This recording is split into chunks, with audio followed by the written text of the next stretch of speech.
your dreams come true and you are the #1 actress in the world and everybody's admiring you, everybody finds you attractive, is that really independence? Is that really living? I would rather have one man than have the attention of many other men in my DMs. Oh, bade sone lag rahe ho. I don't want it. I don't want it. Don't give me the fame. Go away. The way I talk to myself is so dark. Nothing can hurt me. They don't know what's going on in my mind. It's so dark. ਕੁੜੀ ਤਾਂ ਕਹਿੰਦੀ ਹੈ feminism is ਮਾੜਾ. ਇੱਕ ਬੰਦਾ ਕਹਿੰਦਾ women ਮਾੜਾ. ਇੱਕ ਤਾਂ ਡੇਟ ਹੈਗਾ, ਇੱਕ ਤਾਂ ਪਤਾ ਹੀ ਨਹੀਂ ਹੈਗੀ ਹੋ ਕੀ ਰਿਹਾ ਹੈ ਦੁਨੀਆ 'ਚ ਮੈਨੂੰ ਸਮਝਾ ਦਿਓ ਮਤਲਬ balance ਕਿੱਥੇ ਹੈ ਯਾਰ? Where's the balance, yo? Now I'm planning to do more features that are Punjabi language films because I really love the community. I really love the works that are coming out of Punjab.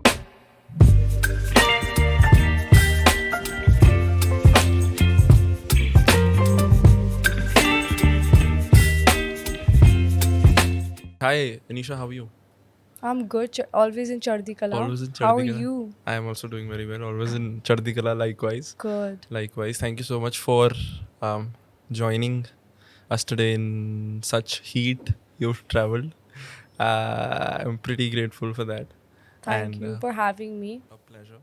And to begin with, I think if you could help the learners with an introduction. I think most of them must know you already, but for the few who are unaware, if you would like to introduce yourself. I would honestly introduce myself as someone who wants to first be known by God. Okay.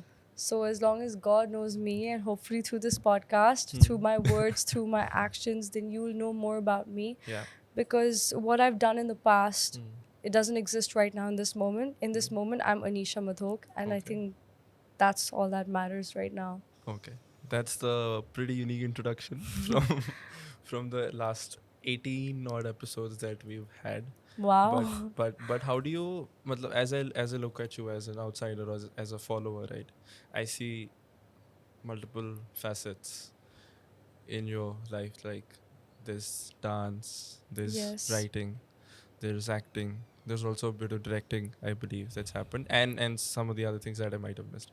So how would you, this is a question that one of the guests put across to me, which I really kept with myself, which I like to now ask. So if you were to define yourself in one line, knowing that you have so many talents, how would you do that? I'm an artist.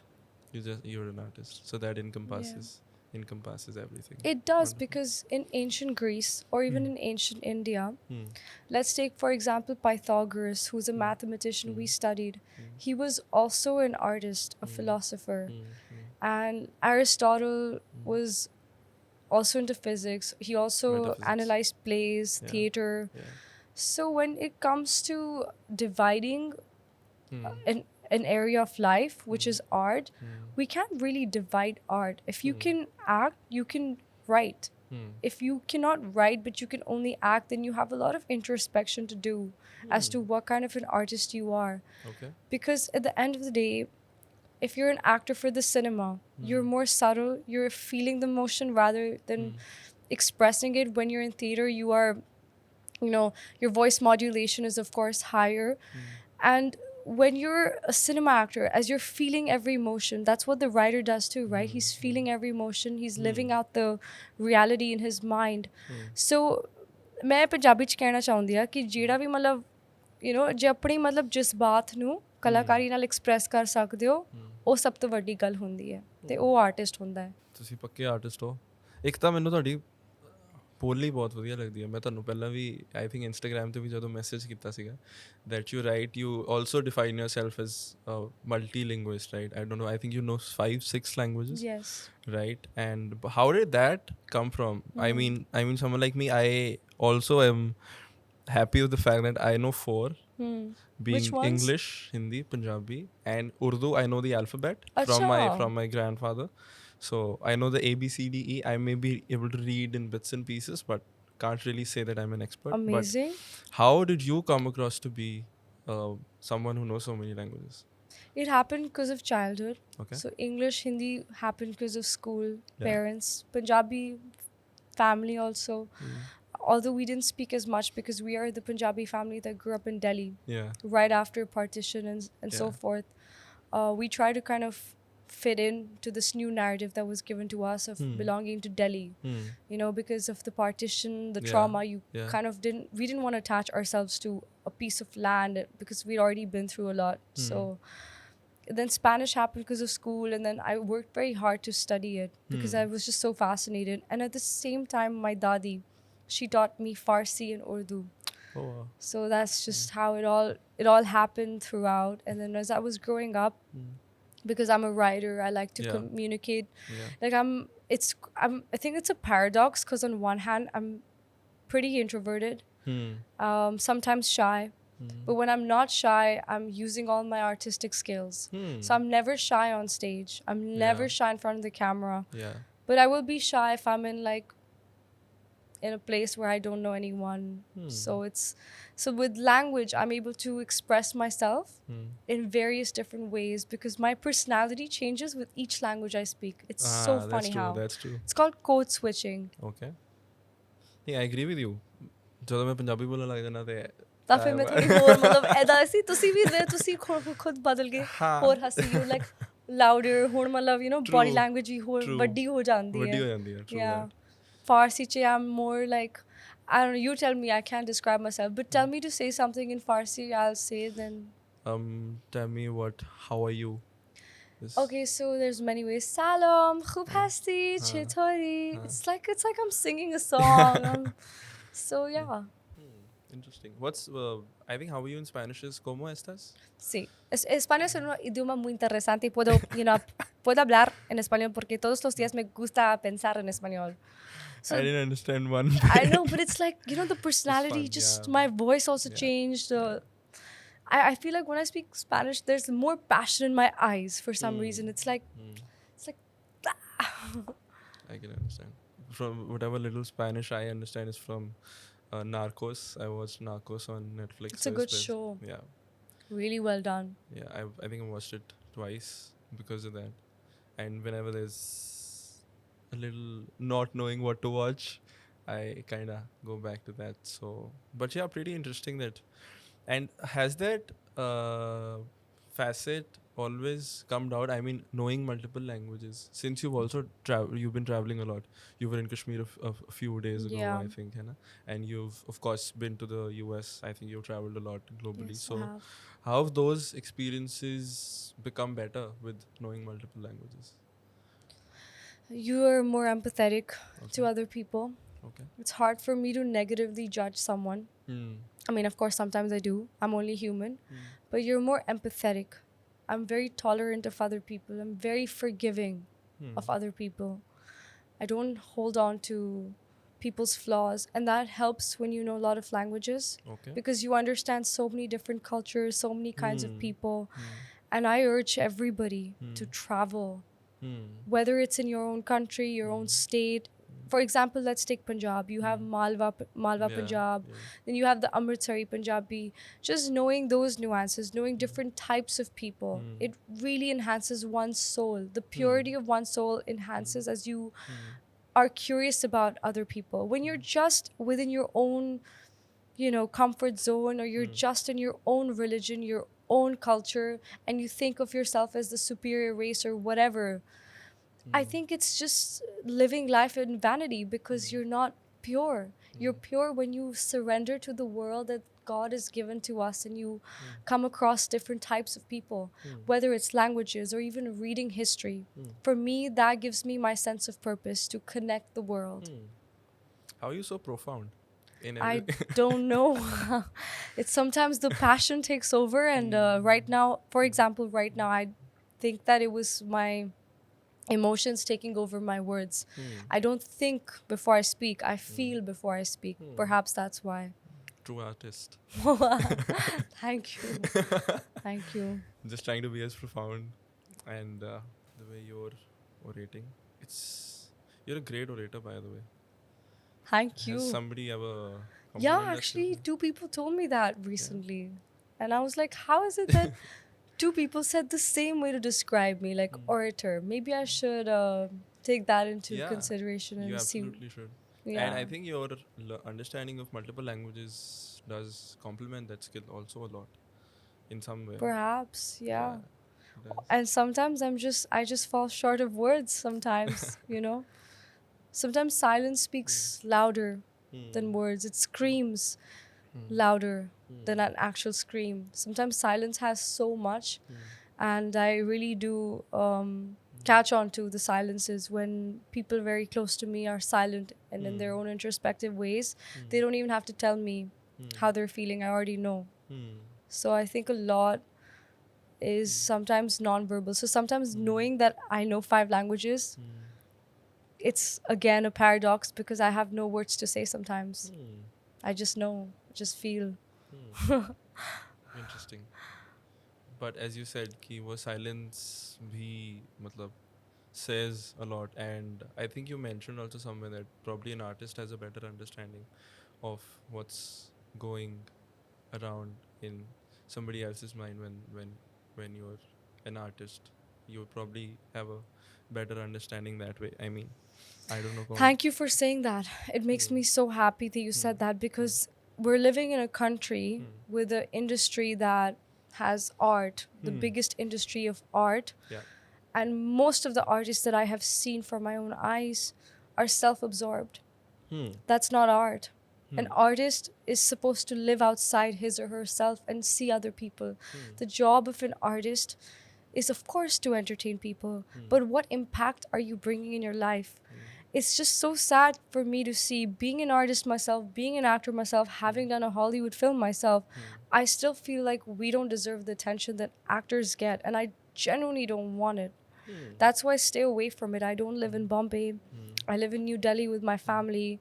I have no interest in going out there in this world where you have to wear these dresses made by underpaid workers. And you're standing on a red carpet being worshipped when really we should be worshipping the one and only creator. That's it. Like, I just think, what is happening? Are we in Kali Yuga or what? Because I think, without sounding like a narcissist myself, I think I'm very talented, but I would never, ever make it seem to anyone that I'm aware of it. Sometimes I want to forget, so I can just... Sometimes I just seek the pain so that I can be a better person. However, I feel like I don't belong. I don't feel belonged at all. When I go to Bombay, the work ethic is amazing. I've met some wonderful people. I really want to be a part of those projects, but it's so hard. I just can't be a part of that world. It doesn't speak to my soul. How can it speak to a true artist's soul? If you're a real artist, you wouldn't want to be a narcissist. You'd want to help. So I don't know what to do. I'm only Gen Z, but a very psycho Gen Z.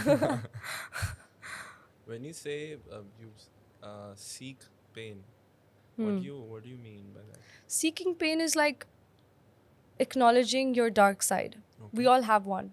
Yeah. And when we acknowledge our dark side, we know we're not perfect. And then we know that there's someone above us. And that is the creator.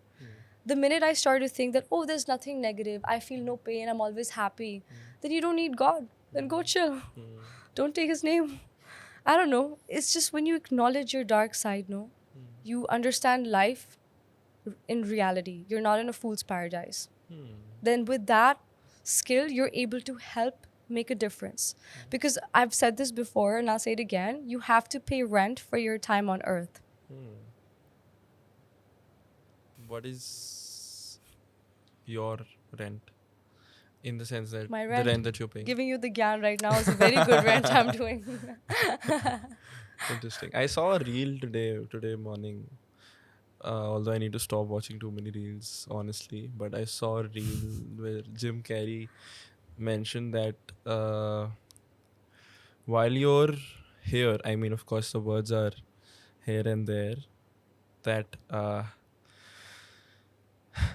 I don't know, I'm forgetting the reel kind of now, but the essence was that you have to, when you reach what your ambitions are, you then realize that they didn't actually mean anything. And he essentially says that I want everyone to reach there as soon as they can. So they can realize. So they can actually realize ki this was not what you were looking for. So it's better if you reach it sooner then Exactly. you'll realize that this was not it. There's something else to it. For sure. As a Right. woman today, I Yeah. will say this Yeah. particularly for women. Yeah. You know, now we have a lot of independence and a lot of choice, and I'm so grateful for the women in the past that have fought for rights for Yeah. us to be able Yeah. to vote, to be Yeah. educated. Yeah. However, now I think it's going a little overboard. Okay. You see, like a woman, in my opinion, when a woman is disloyal to her man for the sake of her career, is that right? Is that independence? Is that freedom? I don't know. No comments, but I know the answer in my head. मैं दिल पे पत्थर रख के Hollywood में छट के आई only because I want a family. I want to have a normal family life. And like I said before the podcast started, that if the world ends tomorrow, I can survive because I know how to farm. When we know who we are and we're rooted in reality and we prioritize family, we're not narcissists. We're not placing our ambitions over anyone else. And as women, it's so important because yeah, you have to learn to balance. If you don't experience motherhood or being a daughter or a sister or a wife or a niece, are you really living?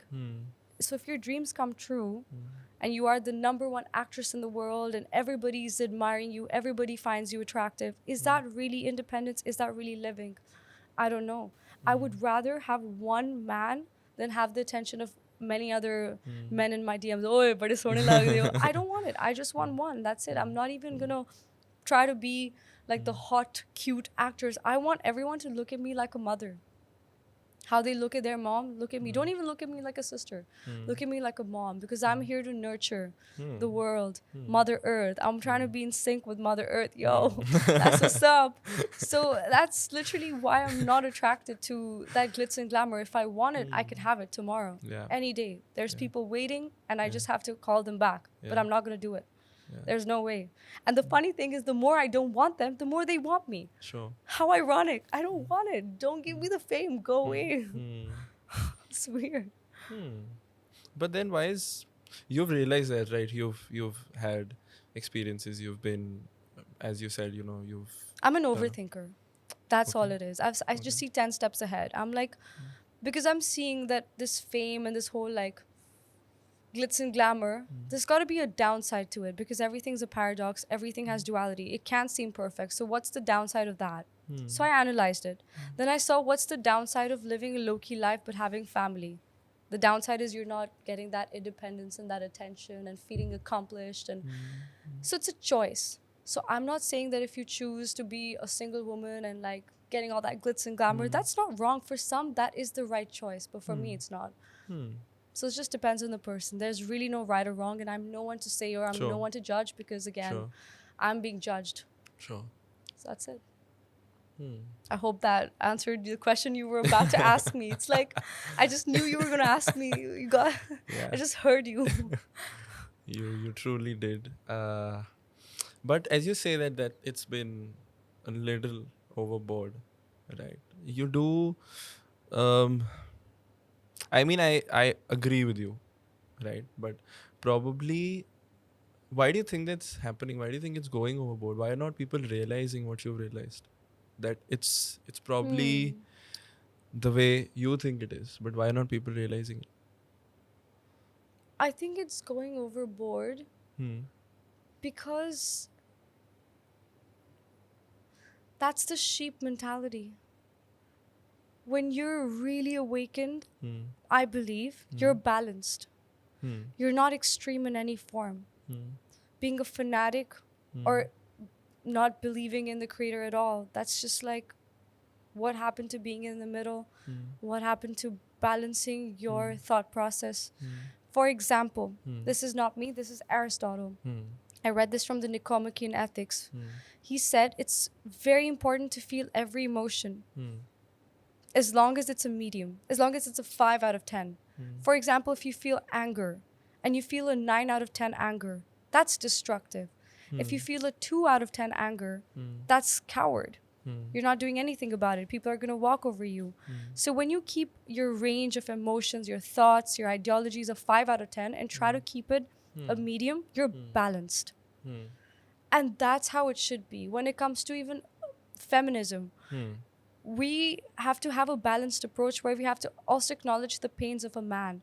Yes, women have more pain. In this world, as a girl alone, I don't feel safe most of the times. I don't. To walk alone at night, I don't. Whose fault is that? I don't know, but it exists, right? But when we acknowledge side by side the roles of a man and the roles of a woman, and we come to the balance, that's how we'll keep it intact. But right now, things are just going out of hand. People are getting crazy, chaotic. You're right. It has been getting a lot polarized in that sense that being in college debated a lot on egalitarianism, feminism, the good sides, the bad sides, pseudo feminism, how that's evolving, right? And I get you, but do you think it is difficult to explain to someone who's not had the experiences you've had firsthand, and say who's a 22, 23, 18-year-old girl, to actually believe you today without experiencing herself and probably getting to that perspective in due time? I think the 18 or 22-year-old girl will intuitively know that I'm making Okay. sense and I have her best interest in mind, Sure. because I'm trying to live my life in a way that young girls can look up to be a decent example, to show them the path. I think they will intuitively know that I make sense. There's something in their heart will tell them that, you know what, there's something there. Though they may cerebrally disagree with me or agree with me, but in their heart they know that I'm saying the truth.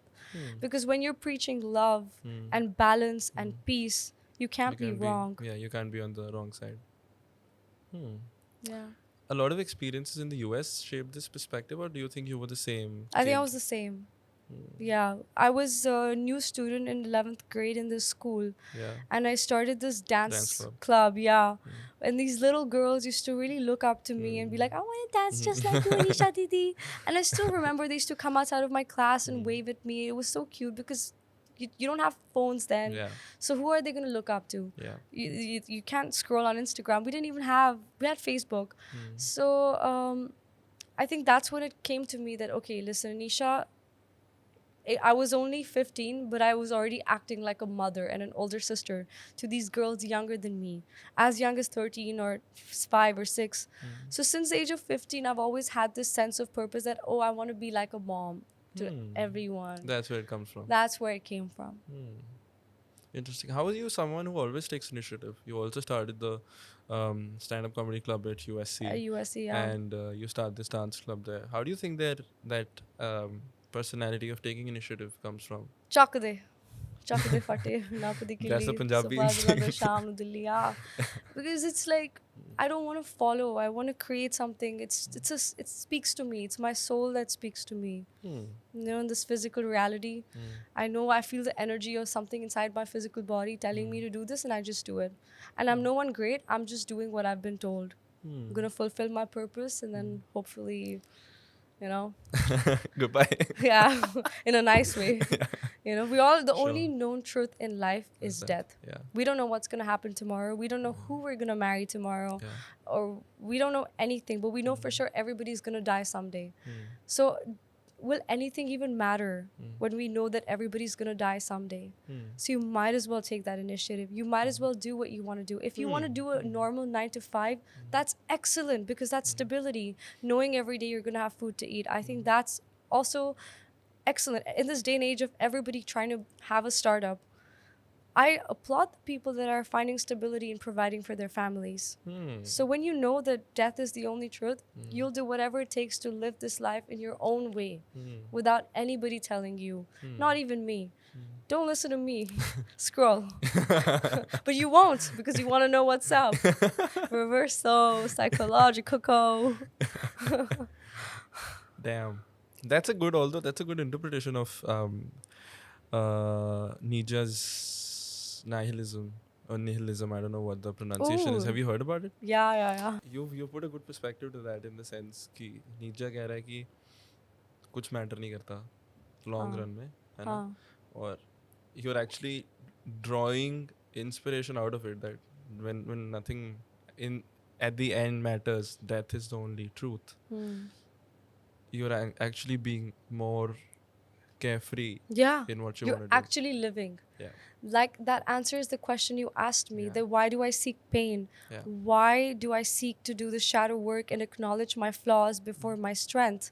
Is that's what enables my strength to actually play out without me trying to force for it, because then otherwise I'm a narcissist. And every human being has the tendency to be a narcissist. And especially someone that claims somebody else to be a narcissist is the biggest narc himself or herself. Because if you see that in others, means that it's in you. And it's hard to fool me then, you know? So it's very important to acknowledge our dark side. It's very important to acknowledge the darkness of life, which is death, the biggest darkness. Once you acknowledge that, you automatically enter the light. Because you know that you're not perfect and the creator above you is there. The minute I start to think that, oh, I've achieved this, I'm amazing, I'm talented, I don't talk to myself like that, actually, you know. That's why I love coming to podcasts, to be reminded by people that, you know, oh, okay, I can speak languages, and oh, I've had this. Because the way I talk to myself is so dark, nothing can hurt me. They don't know what's going on in my mind. It's so dark that that's how I find the light. That's how I acknowledge that I'm not perfect.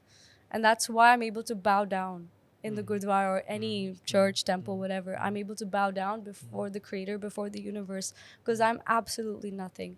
And that is what makes me everything, gives me the confidence, gives me the strength, the morals. होगी ना गल? ऐसे deep बातें करके ऐसे. ओह, मैं तो कुछ भी नहीं हाँ. Interesting. But पता नहीं मैं की कहने लगा सीगा तो सी मैंने ऐदा करके ना थोड़ा मतलब एक हो जाता है, because you know it's a lot to process. Yeah. It's definitely the things I'm saying, you know. It's a lot to feel, a lot to process, a lot to think about. You're pondering. I get it. Just chill. Yeah. How old are you? How old are you? I turned 23 in February. February this year. So you have a few more years to understand the mid-20 life, you know, which is my life right now. Yeah. You're just a couple of years younger than me. Yeah. But a lot happens in that time. It really does. What's happening? Because when you're in college, you're having a very repetitive cycle. You know, you wake up, same time classes. It's a very set out schedule. It's an academic system. But then you have autonomy after you graduate, and you have to decide what you're going to do. When you're standing on your own 2 feet and you're having experiences, then suddenly you just mature out. Sure. Those 2 years, they change everything. Yeah, and combine that with travel, as you said, makes it all the more different. So, but yeah, I was coming to the point that how do you speak to yourself? You said that you're very dark when you very dark. Give me an example. It's like I've reached a point where I'm definitely in Chardi Kala. I'm very much in Chardi Kala. And at the same time, I'm acknowledging every thought that comes in my mind that's negative. We all have negative thoughts. If somebody says, oh, I'm a very positive person, जाओ तुसी जाओ अपने coffee shop से जाओ अपनी delusional जिंदगी च रहो. But जे असली गल्ला करनी है ना मेरे नाल ते फिर सिद्धी गल्ला करो, असली करो मेरे नाल. So yeah, the thoughts in my head are pretty dark because I'm not trying to be self-absorbed. I'm trying to find my own flaws every single second. I'm trying to make new mistakes. I don't repeat the same mistakes. At least I try not to. Yeah. But I always make room for more new mistakes because then you learn. It's all about strength. And it's very important to be strong. And I'm not strong, but I'm getting there. You don't sound like somebody's getting there. You seem like you're there. I mean, if that's to you, but for me, like, for me, my idea of strength is really like up there. So I want to get really, really strong because to be a woman, like for me as a woman, I feel so many emotions that God has given me. I'm also going to someday be a mom. Yeah. I'm going to carry a child for 9 months. That requires a lot of strength. Yeah. I'm not there yet. So also just a woman okay, yes, call it what you may, gender bias, but I will say it, a woman maintains the home. Whether she's working or not, the woman is the one that knows what's kept where. Don't you ask your mom many times, Mom, where's this? Woman, it's the woman. It's the woman that has to be very strong. When a girl acts all weak, just to impress a guy. Mm. Bro, you're not living your truth. Mm. Girl, you be strong because women are meant to be strong. We give birth. Mm. People have to look up to you for the answers in their emotions. Mm. And men have to have the sense of bravery like a soldier, but in a good way to like Yeah. provide. Yeah. I think what Nora Fatehi was trying to say was that men have to provide and women have to nurture. But she just went on a Berserk. complete different tangent where she completely just destroyed a Yeah. movement which gave Yeah. her the Yeah. empowerment. Yeah. But I get what she was trying to say. She just didn't articulate it well. Hmm. But yeah, like people got to be careful not to offend anybody because people have had a very tough life. Women Yeah. have had a very tough history. Yeah. So tough from slavery, from prostitution, forced prostitution, from not being given the right to being educated. When the woman that invented the Wi-Fi was a woman. Mm-hmm. Yeah. I didn't know that. Hedy Lamarr. She was also an actress. That's my point. That we're limiting ourselves. You can be an actress and an inventor of Wi-Fi at the same time. Why not? That's all. And I just think that to be strong is to be everything. One has to be very, very, very strong. So I think that I saw these videos on Instagram where these videos are teaching women to have the doe eyes. Like, kyun? Why are you doing this when you have more power than God gave you? God has given you so much power. Now, I can't speak on behalf of men because I don't know what it's like to be a man. I'm sure it's tough too because you're probably not allowed to cry in public or you're not allowed to express yourself the way you can to your mom or your sister. But if we can create an environment where we women can feel very safe around men and men can also feel emotionally safe around women, then that's the utopian world. And that's the balance that no one seems to understand.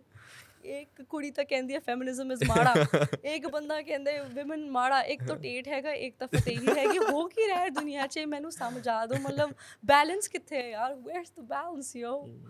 I want to start a rap song. Where's the balance, yo? Where's the balance, yo? Yeah, come on. Here's the balance. yo बोल के ना मतलब लगता है मैं rap कर रही हूँ. Reference. When you put yo words in raps, you think you're a rapper. And especially when you put that in your name, then you think you're a rapper. Yo Aneesha. Nice. Sounds Sorry, good. I don't mean to insult anybody, but kind of do. Yeah, you're not insulting anybody. I mean, I hope think you people didn't get feel it. that. Did you get the joke? I was trying to say that if you put yo-yo in your name, you think you're a rapper. Yeah, Honey Singh. Guess who did that? Honey Yeah, Singh. Yeah, I got that. Oh shit. Okay, suddenly from being an empowered woman, I'm putting down others. That's not nice. I'm sorry. No, but you're in your Element. yeah. Being humorous, Yes. making a good joke But that then I feel guilty, you know, if it's at someone else's expense. Then the When guilt someone? comes. When if it's at someone else's expense. But where do you draw the line? I mean, Yeah, I don't know. it's a debate I've had with a lot of my friends that there's a lot of dark things, but there's dark humor, right? You like to speak about things and you like to be funny about things, but when's the line that you draw? Don't know. The point that you're making a joke about doesn't impact the group, and everybody knows it's in fun. Is that okay? Or on the other side, you're still making fun of something that's serious in somebody else's life. But I don't know where to draw the line. I mean, I don't know if me laughing at a dark joke is right. Me with my best friends, there's no line. Exactly. We just Exactly. laugh at everything. We're not Exactly. PC at all. But then, yes, in the real world, one has to be careful because we should be kind, or, you know, you don't know what someone else is dealing with. So, yeah, then I feel guilty. So I can't be like the way I'm with my best friends, with everyone else, because it's not fair. So I think it's important to draw the line and not make fun of other people. Sure. Especially coming from an actress from the Bully High movie. Yeah. You know? How was that experience being someone who was being bullied of, a lot around covering racism and, being someone of color in that zone, acting like, being Yeah. that person. I think that has also added a lot on the way you're thinking, being the role that you did. What do you So think? true. Yeah. Hmm. Yeah, I definitely evolved as a Hmm. person after doing the role of Hmm. Mariam in Bully High. Hmm. I was initially not vocal about fighting for justice. I was Hmm. never vocal. Hmm. मैं सह लेती थी. Hmm. And then after that, I realized that, wow, I can actually speak up and create an impact. Hmm. I didn't know I could do that. Hmm. I didn't know I could do that till I went to America and I got the role of Mariam in Bully High. Hmm. Before, if I saw some injustice or something wrong happen to me or someone, I would cry, and that was it. Hmm. I wouldn't speak up. I was definitely very weak. I was a very weak person. Hmm. Yeah. I think But that's where also uh, Aliza Free came out of, yeah, right? Eliza Free came out. Hmm. When I was 17, I wrote that play. Hmm. It aimed to create awareness about problems faced by visually impaired people. Yeah. And that play is where I channeled my pain because Yeah. I didn't know what else to do. I didn't know any better. Yeah. So I just knew that art was where I could be myself. Hmm. So yeah. How are your parents? I think they're very supportive in that way, the way that you've been My parents are raised. very supportive. Yeah. Hmm. As anyone's parents should be, and my advice to all parents is to really understand your child's desires because your child has a different soul that could probably be an older soul than your own soul. And so when parents put their desires on their children without understanding what their children want, then you're not on the same page. And it's really important to get on the same page. Very important for children to respect their parents even when the parents disagree with them and life seems unfair and they lock you in your room and take your phone and you're crying. You're like, no, unfair. We mustn't still lose our respect for our parents and try our best to do what they say, because I believe they are the gurus in our lives that show us the light, and they're the only ones that have the best interest in mind for us. But yes, it's very difficult.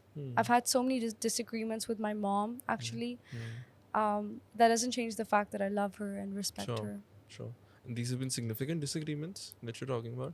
Yeah, I mean, my mom's been talking about, settling down and marriage and stuff. And I would definitely want to take my time to choose the right partner and also be in a stage in my career where it can balance out, where I can be a good wife and a decent actor. I prioritize being a wife. But my mom is trying to tell me these days that maybe I should prioritize my career a little more. So yeah, I also don't know all the answers. Interesting, because in a typical scenario, it would be the opposite, right? The mom would be the one who would advocate the other way, and the daughter would be more focused on their career. But that's how it is different in your case. Yeah. Right. Interesting. Yeah. So we don't know. Nobody knows the answer. We're just all doing our best, and I think the only way we'll know is if we just truly do what we want, what we feel is right from our gut, because it's all an experience. There's no right or wrong. And like I said, the past does not really exist right now. I could change right now if I have to. And that's the power we carry. We can be anything, any second. To be able to be that flexible is to take life as it comes and goes. I mean, I'm just trying to wrap my head around the profoundness, the constant profoundness. But what do you think? You chose it. Sure, that's why I do it. That's why I run a podcast, to be fascinated by more and more people. And when I was thinking about your journey, one question that popped up was that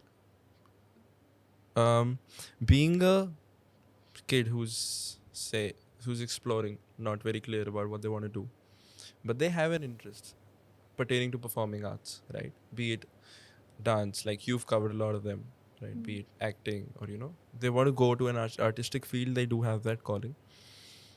In terms of infrastructure and in terms of support, being a writer, for example, doesn't sound great in a context when you don't actually know name of one writer of any particular movie.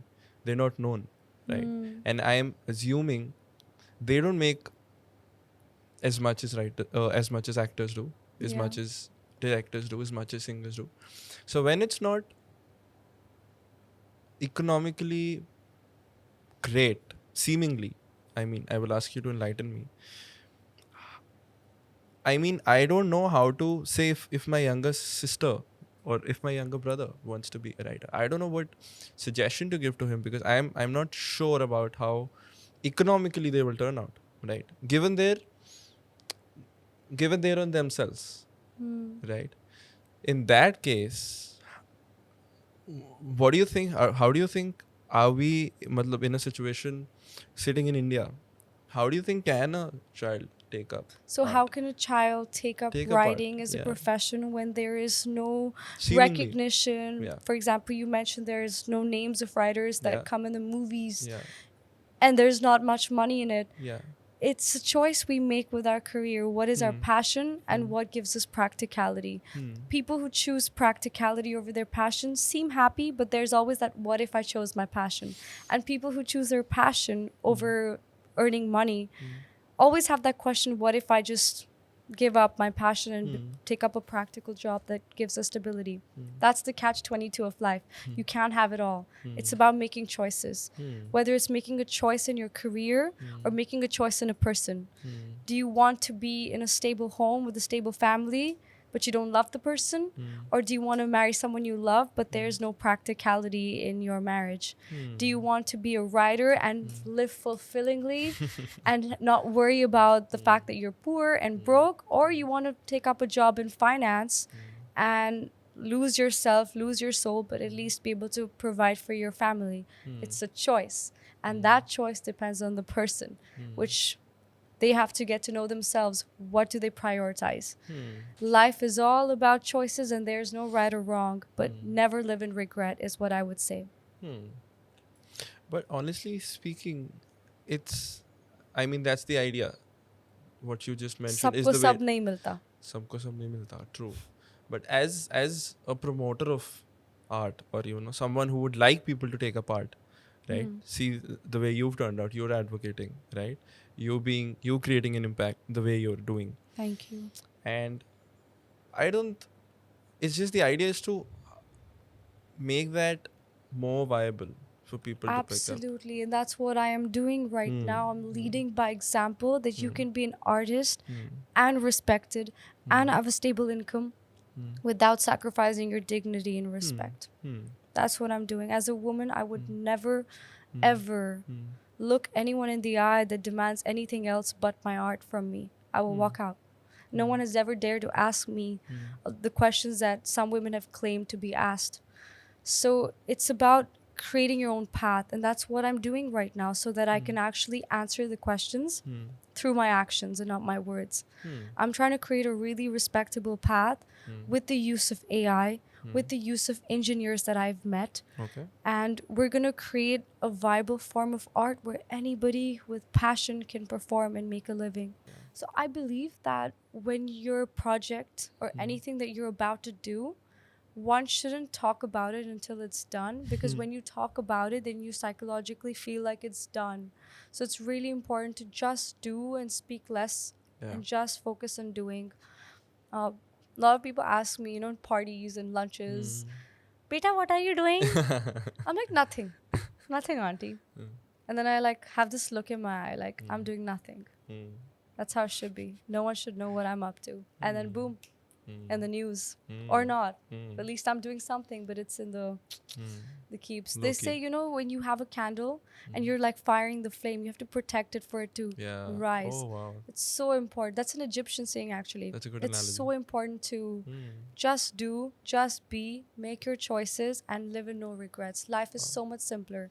Let's treat ourselves as complicated plants. That's complicated? Plants. Okay. Yeah, we're just podhas with complicated brains. All we need is sunlight, water, air. We got that. Everything else is a plus. That's it. Simple. Keep this, in this complicated human experience, the simpler we keep our mind, the simpler we are, the faster we get to our success. When we complicate it and overthink it, it's very important to overthink in the right areas. For example, I was overthinking with my choice of what kind of a woman do I want to be. Do I want to be the single woman who's standing in a red carpet being like, everybody loves me, all the men love me, I'm desired, yo? Or do I want to be the woman that's married with children and have a career, but not out there like, yeah, look at me. I chose the latter woman. I chose the family woman, right? That's my choice because I was overthinking the outcome of my choice. Again, it's a choice. Keep it simple, clear, a little bit of overthinking, acknowledge pain, definitely acknowledge the creator, and boom, do whatever you want. I just summed up the whole podcast. You mentioned that how all of us are becoming slaves of capitalism. Slaves of what? Capitalism. Oh yes, we are. We're big slaves of capitalism. Gucci belt chahiye, mainu Prada chahiye, mainu lehenga le de, sab kuch tha. We are, honestly, the world looks like one big shopping mall. Yeah. All these shops everywhere. America, the whole country looks like a shopping mall. Yeah. Consumerism is America. It's all consumerism. Everything is material. What happened? We're all humans. Yeah. How crazy it is that we have to pay to live here. Yeah. It's land. Yeah. Fruit, cow. When I was in the forest, I was like, when I picked up a fruit, I was like, wait, I don't have to pay for this. Wow, it's free. Yes, no shit. We're all farmers. We all should know how to farm. We're all from the caveman mentality. What happened to that? It's become, a lot of priorities become on how much you work, rat race. What happened to being a soul? But the people that realize this they know what I'm saying. When were you in the forest? 2 days ago in Kashmir. Oh, how's And that? Srinagar, beautiful. We saw the river. We saw the sunset. We saw a red fox. Oh, wow. Yep. That You was clicked awesome. a picture? No, Ran no away. picture. It would have scared them. Just have it in my mind though. I'm sending it to you. Telepathy. That was amazing. Yeah, I'm seriously mentally there right now. Wonderful. Having said that, the past doesn't exist for me. I will make one exception. I'm mentally in Srinagar in that forest. Wow. You went there with family? Yeah. Wonderful. How different is it when you're traveling with family or when you're traveling with friends? Do you think the experience changes a lot? Yeah, of course. Of course, it changes. Traveling with friends is different. But these days, my friends are acting like my family now, so I think right now there's no difference. But That's nice. but I think traveling with family is better because you Okay. don't have to pay for anything. It's all free. Friends ke saath, it's like, Gotta acha, split it up, you yeah. got the pizza, so I have to get the drink. And, Yeah. thoda hisab rakhna Yeah. penda, varna you lose friends if you're just always Yeah. conjuice, na? Yeah. So you have to split and all. Yeah. You can't pay too much also because then they'll walk over you. So it's like a lot of mathematician yeah. vibes. Yeah. Parents ke saath, kya chill karo, chill ash, mom, dad. Parents Leo credit card. love it. Mom, dad are the best, like no matter what someone's parents do, they'll always provide for their children. But I want to, and even when I wanted to pay sometimes in LA when my parents would come and visit me, they never let me pay. And secretly I was like, yes. Extra money. Yeah. Cute. So you have a lot of notes, but Yeah. There's just a lot of reading. I like to make notes even when I don't probably use them. I'd love to see Yeah, I would the love notes to. about what you studied about me. Sure. Do you want to see them right Yeah, now? let's see. So it's a detailed Wow, page. someone studied me this much. Yeah. Am I that worth studying? Power of I manifesting. think every Good. human being is. Every human being is. No? Aristotle said comedy is equal to Yeah, tragedy plus yeah. time. Very good. Wow, wow. Can I keep this? You can. I'm just joking. You can keep a picture of it. Yeah, wow. Plato, wow. I heard you talk about Aristotle. So there was this. Since I'm pretty drawn to philosophy. You myself. are? Yeah, you mentioned Yeah. nihilism and you mentioned Yeah. So yeah, in fact, I wanted to mention, as you talked about death being the only truth and how we're overdoing a lot of stuff. There's a pretty good analogy from Plato, It's actually a concept called the allegory of the cave. Have you heard about it? No. So Plato essentially says that initially when we're humans, we're living in caves, right? And the people who are unaware, in the sense that we're normally living our lives, right? We're people living in caves. What we're seeing as reality is just some projections on some walls, and we think that this is true, that this is the true race, that the rat race is the true race of life, is what we being presented as. But then a philosopher goes out of the cave and looks at the sunlight and realizes that there's so much nature, and we're bounding ourselves in that cave, Amen. believing that this is what it is. However, when you think like a philosopher, you go out of that cave. Essentially, when I mentioned Jim Carrey in the beginning, when you Right. reach your ambition, Yes. and when you go out of that cave, that's when you realize what life is. However, sounding very profound, I myself, I think there's a lot to first reach materially, and then probably I can be more and more aligned to where you're at currently in terms of your headspace, in terms of how you're thinking about life.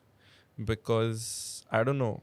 I mean, I'm also questioning that again as I'm sitting in front of you and as I speak with people, that having acknowledged that, but not just being there.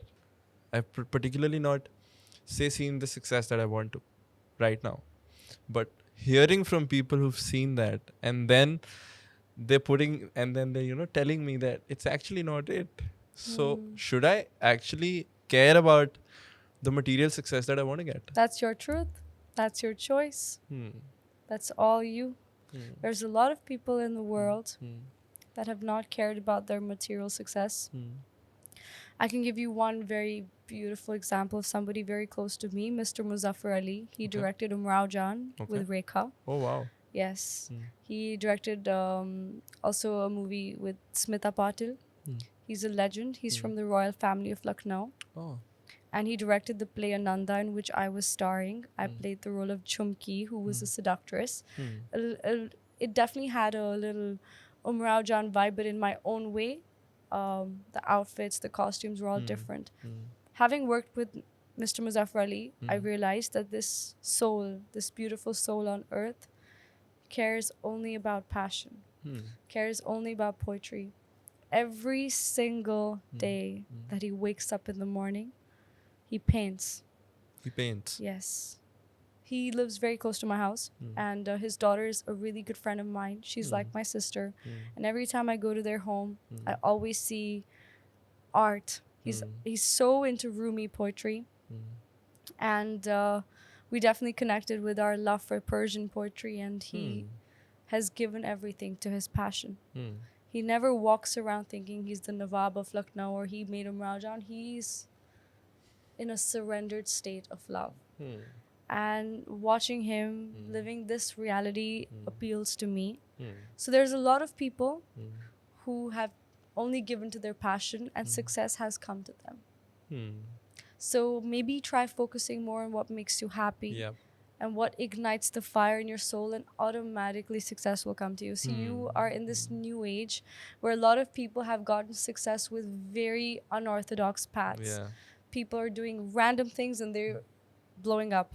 So maybe focusing on the journey, not the result. Like the Bhagavad Gita also says that anxiety comes when we focus more on the results and not on the journey. So it's just really important to enjoy the ride. And I know you're hearing me speak because I've a couple of years more of wisdom, but maybe you may get to a different path altogether after those 2 years of your life. You never know. Yeah. I mean, you're right. And I somehow do, agree with you in that sense that it's all about the journey, right? And I am a believer of that. But of course, agreeing with that and then again thinking Finding the about devil's advocate. Bring it on. Tell me. Let's hear the counter. the counter is that you can't always take away the result. You need to have something in mind. You need to have a goal where you want to be. You don't want to be a headless duck. How do you Well like that? said, well How do you said. like that Nice. for a count? Wow. So that's that. I mean, keeping a goal in mind that this is somewhere I want to reach. Mm. Also drives me. I do acknowledge that the path is passion, right? See, if I'm happy, if I'm liking this, if I'm liking sitting here with you, Mm. having this conversation, right? This is my passion. Mm. I'm happy doing it. And if there's also a goal that I want to reach with the same passion. So don't you think that passion and having an objective goal with that can coincide? When I say result, it doesn't mean goal. Having a goal is really important, and Yeah. embracing the journey is really important. Hmm. But when you reach your goal, Yeah. who's to say that you know what's going to happen for sure? Let's say you've reached your goal, but we're expecting the result to be a certain way, but we get a different result. And then what? So it's the after effects of our goal, not necessarily not having a goal and walking. It's very important to know where you're going, because if you don't know where you're going, you're just going to end up somewhere else. That's not a great place to be. True. But sometimes I also believe that, there's something happening in my life that maybe I can't determine everything by myself. Steve Jobs famously said, I mean, I've said it 100 times, that dots only connect backwards. So sometimes when I'm not able to make a decision, I think that now there's certain variables that I think that are somehow falling in place. Maybe I don't actively wanted this to happen, but this is happening with me. So let's try and go this way, Okay. right? And not being the bigger person every time and controlling what I'm doing, but also recognizing that there are some things out of my control that are happening, Beautiful. right? Well said. And let's I have also nothing to say to that. You know that. You know the answer. You literally just said it yourself. That's not a problem. That's a realization. And But I'm proud of you for knowing that life is a balance of going with the flow and yet knowing where you want to end up. Embracing the changes, accepting the changes, while at the same time not giving up and not getting hindered by those changes either. It's a balance. It's all a balance. That's again a choice everybody needs to make. On that note, there was something. What movies are you watching currently? What movies am I watching? Do you watch a lot of movies? Yeah, yesterday I saw this movie, Redeeming Love, Okay. which is about a girl who had a very traumatic past, and this guy just blindly loved her. And he just put her on a pedestal, and she didn't feel good enough for him. So she kept leaving the relationship. She kept leaving the marriage until she finally thought of herself as that she's genuinely worthy of his love. That was an interesting concept, definitely for our generation. I do watch a lot of movies. I watch a lot of Persian films, Iranian movies. My favorite director is Asghar Farhadi. I also really like Abbas Kiarostami. Okay. I met his son. He's taking forward his legacy and sharing his father's works. And Persian films are my inspiration. Oh, I saw Punjabi film Shair. Okay. I saw Shair by Uday Pratap Singh. Lovely film, great old world romantic nostalgia. In fact, I told Uday ji the same thing, that it's so beautiful, and I'm so grateful he brought back that beautiful love story in a very old-fashioned way. In this generation, it's definitely the need of the hour. What's your vision with the projects that you want to do, in the sense that I heard you say that you want to make a lot of art in Punjab, around Punjab? I really do. What's your... So I directed a short film in Punjab called Ma. Okay. Interesting that my film is called Ma. And it's pretty evident to me now. It's called Ma, your film. Yeah, I didn't even realize it, Didn't realize it. It's destiny for sure. Now I'm planning to do more features that are Punjabi language films, because I really love the community. I really love the works that are coming out of Punjab. Okay. And I hope that I get amazing projects in India, in the Hindi language, perhaps even South Indian. Right now my focus is Punjab. Wonderful. What do you think about artists keeping the impact in mind? Do you think... So, I mean, I talked to a friend of mine that there's a, say a movie like Kabir Singh comes up, right? There's pluses and minuses of it. Say Hira Mandi, people are talking about it a lot. You heard about that Yes. series, right? As an artist, as an advocate of impact, right? Do you think an artist in his or her truest sense is just a character, or should someone like yourself also focus on what impacts it's creating in the larger society? Because in that sense, you might say no to a certain project that is very rich artistically, but its impact on the society may not be understood by a lot of people. You might mean it in the right way, right? But people might not take it in the right way because everybody doesn't think too much about movies, say, per se. Wow, nice question. Tough question, huh? I've just come up with the quote. Okay. You said that an artist is playing a character. I believe that an artist is infinite characters with the goal of empathy and sparking change. So, in that context, if you say, I mean, there's a lot of backlash in terms of, if we talk about, an example that pops up in my mind is Punjabi music, right? We're being too... Jat sab te vadiya hai, class system. Yeah. And I mean, we're ourselves listening to those songs, right? Nobody And has to we blame. secretly enjoy Nobody them has too. to blame. Take Chumkila's example. I was watching Chumkila, right? People want to listen to his songs, but then term him as not being the right kind of artist. Like I said before, we have to acknowledge our dark side. Because when people are secretly listening to those Chamkila songs and then giving negative comments to Chamkila, they're technically talking about themselves. Because they haven't come to terms and acknowledged their pain and their dark side. They think of themselves as some saintly beings. We're no saints, we're sinners. And when we acknowledge that we're sinners, we'll never judge anyone else. And we'll always acknowledge the one above us.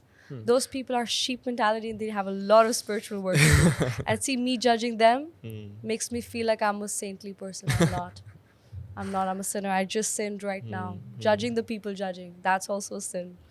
As long as we're very self-aware, no, how can you then judge someone else? But if everybody gets very awakened in that level, we'll definitely be an egalitarian, a very utopian society.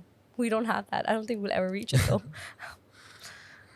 So in that sense, do you essentially agree that an artist should be focused on art and not too much focused on how people are perceiving it? What do you think? It's a balance. Okay. I don't think an artist should create selfish art where the artist creates just what the artist wants to see. Okay. You have to take the audience into account. It's a balance about creating art for yourself and creating art for others. Otherwise, how are you helping other people? Interesting. It's like a salesman, right? Like, how are you going to sell to your clients if you don't understand what they want?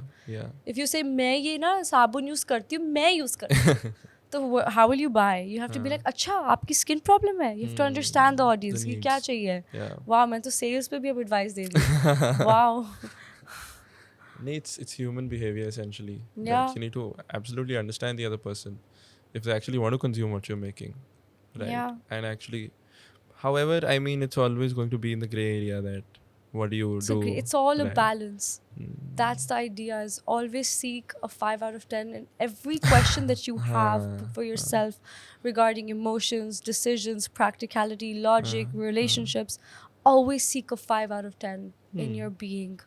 Always be in a medium, whether it's even with choices.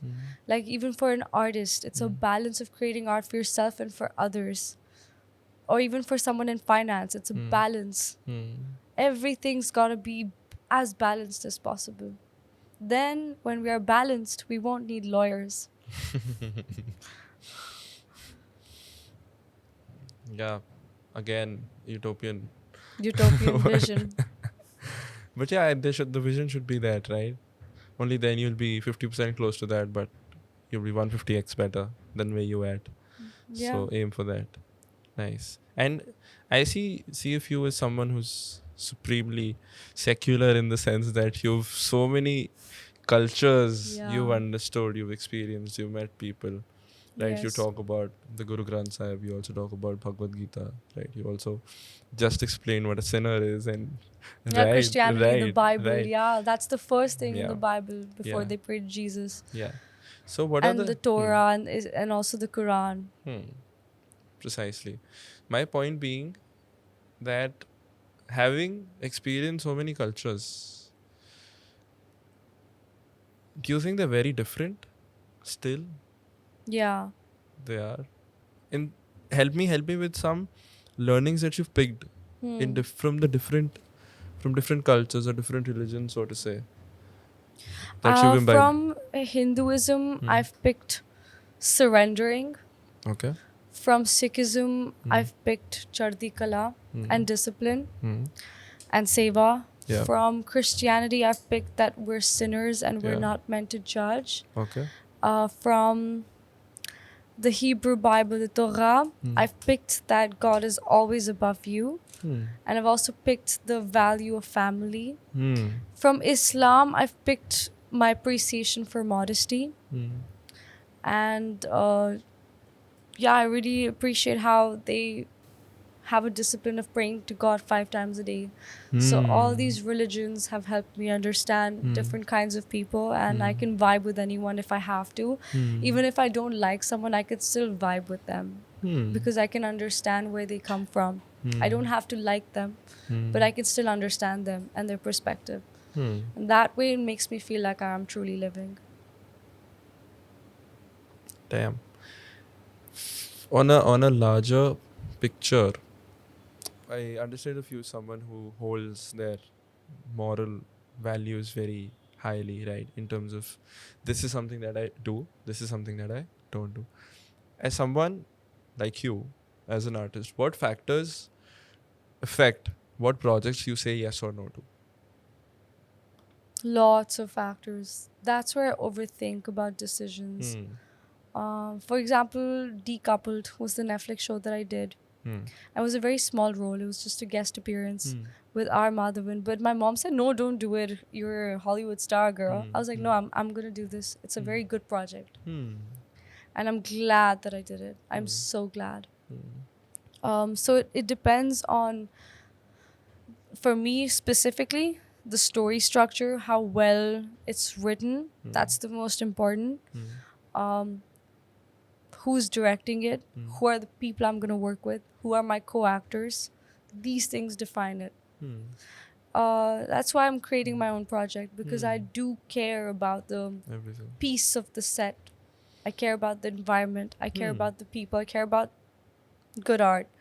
I'd much rather be a part of a very good project than to do something that is just cringe. Okay. For me, for my taste. Not to say anybody's art is cringe, but for Sure. my taste, some people's art is cringe, and that is my truth. They're not cringe, but for me, they are. So I'll never say yes to cringiness. You've been offered a lot of cringe projects at Maine, I'm assuming. I've been offered a few cringe, and that's why I'm not there doing it.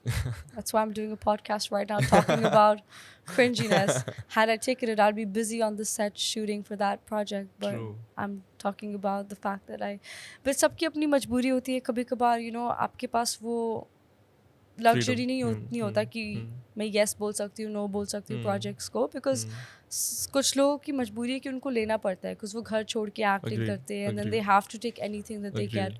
तो जब भी कोई भी cringe project भी आता है ना, मैं फिर भी नहीं जज करती, बिकॉज किसी भी की क्या मजबूरी हो मुझे क्या पता. मुझे बस अपना पता है कि मैं कभी नहीं करूँगी, और वो मेरा सच है बस.